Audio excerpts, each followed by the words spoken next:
हम लोग स्टार्ट करने लगे इंटरमीडिएट गुड। कल मैंने आप लोगों को फाइनल गुड्स के बारे में बता दिया था। फाइनल गुड्स हमारे पास दो तरह से होते हैं, एक हमारे पास होते हैं कैपिटल गुड्स, एक होती है consumer goods. Consumer goods are दो, हमने कल उसकी कैपिटल गुड्स और कंज्यूमर गुड्स कर ली थी। कैपिटल गुड्स हमने कौन सी की थी, जो बेसिकली हम इन्वेस्टमेंट पर्पज से करते हैं। कंज्यूमर गुड्स वो वाली गुड्स होती है जो बेसिकली हम अपने एक्सपेंडिचर या अपनी लेविश लाइफ या अपनी नीड्स को पूरा करने के लिए कंडक्ट करते हैं। नेक्स्ट हम करने लगे इंटरमीडिएट गुड्स।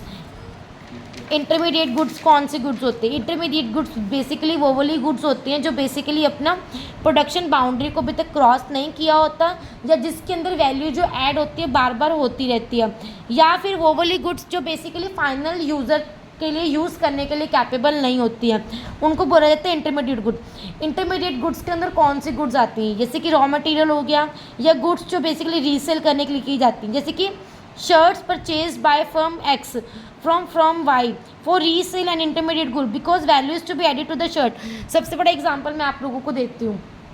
मैंने गेहूँ खरीदा मार्केट से, मैंने पीछे भी एग्जांपल दी थी।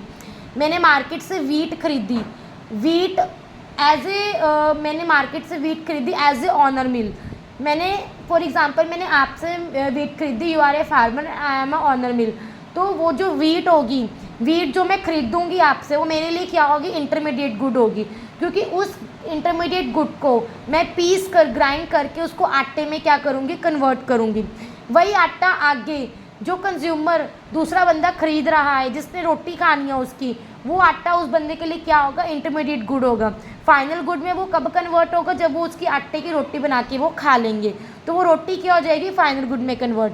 पॉइंट समझ आया? Intermediate goods are those goods जो बेसिकली प्रोडक्शन बाउंड्री को क्रॉस नहीं करती हैं, एज वेल एज जो अभी तक फाइनल यूजर्स तक पहुंची नहीं होती हैं, as well as we can say those goods जिसके अंदर वैल्यू जो होती है बार बार अभी तक ऐड होती रहती है। पॉइंट समझ आइए इंटरमीडिएट गुड्स का। नेक्स्ट है non inclusion in national income. Value of intermediate goods ultimately becomes the part of the final value goods.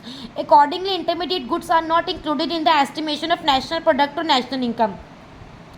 Simple भाषा में एक चीज़ समझाती हूँ। वो कहते हैं जो इंटरमीडिएट गुड्स की जो वैल्यू होती है वो कभी भी नेशनल इनकम हम जब भी एस्टिमेट करते हैं उसमें काउंट नहीं की जाती है, बिकॉज नेशनल इनकम के अंदर हम हमेशा फाइनल जो प्रोडक्ट की वैल्यू होती है उसी को काउंट करते हैं, ना कि हम उसके इंटरमीडिएट गुड्स को।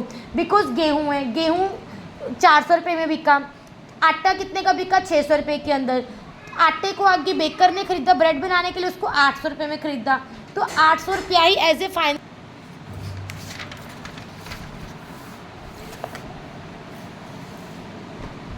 बोले या फिर इंटरमीडिएट गुड बोले। एक मिनट देखो किसके पेरेंट्स हैं।